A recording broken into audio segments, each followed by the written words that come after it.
There are manga that are clearly designed to be loved, praised, and shared everywhere the moment they drop. At the same time, there are other manga that feel like they were created without permission, like the author didn't care whether it would be accepted or rejected. Punk Gun falls into that second category. It doesn't try to welcome you in, it doesn't slow down to explain itself, and it definitely doesn't try to make you comfortable. Instead, it throws you straight into violence, desperation, and a world where everyone already looks tired of surviving. And somehow, despite how rough it feels, it pulls you in almost immediately.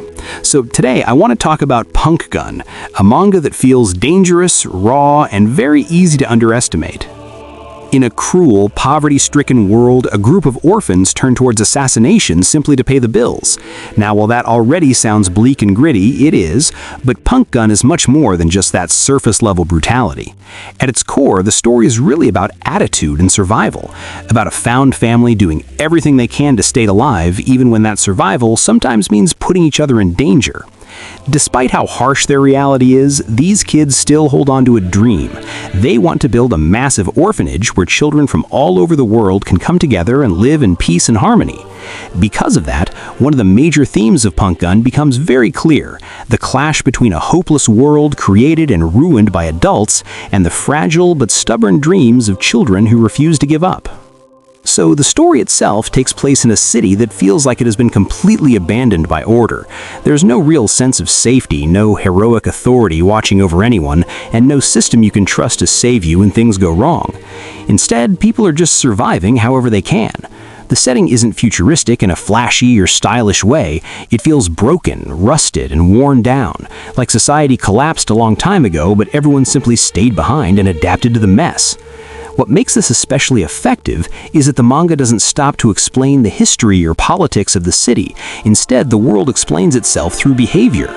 People are armed, people are paranoid, and violence feels normal rather than dramatic, which tells you everything you need to know about the kind of place this is. At the center of all this is Aiboba, and what's important to understand is that he isn't special in the traditional manga sense. He doesn't come from a legendary bloodline, he doesn't unlock hidden powers, and he isn't chasing some grand destiny. Instead, he reacts to the world around him.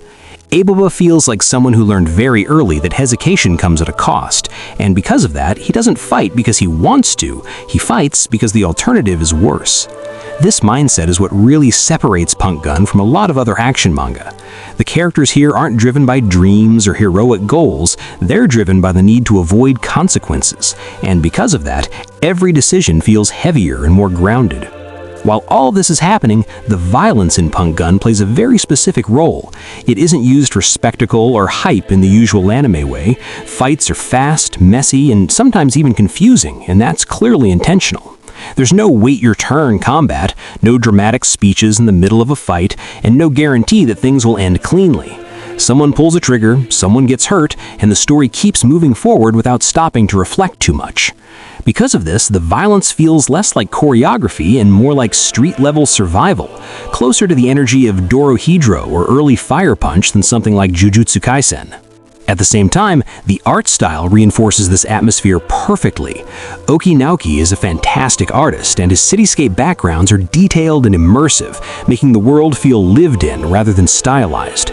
Everyone has their own unique clothing and sense of fashion, and you can really tell the mangaka put a lot of love into each and every panel. Even the character designs, which might seem fairly simple at first, start to reveal more the longer you look.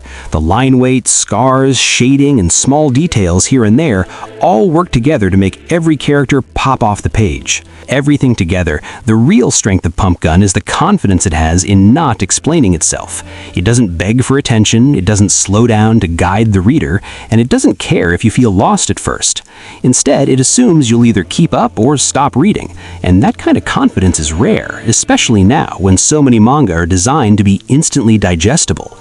Punk Gun feels like it was written for readers who enjoy discomfort and uncertainty. Now, to be fair, that also means this manga won't work for everyone.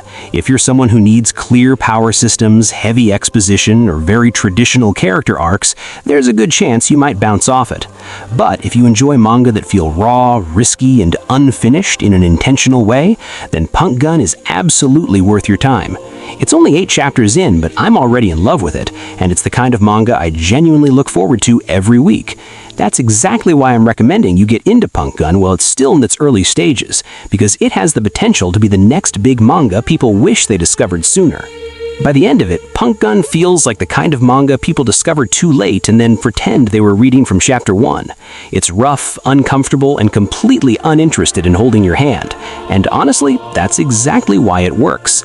If you've already read Punk Gun, let me know what you think. And if you haven't, don't be surprised if this one sticks with you longer than you expect.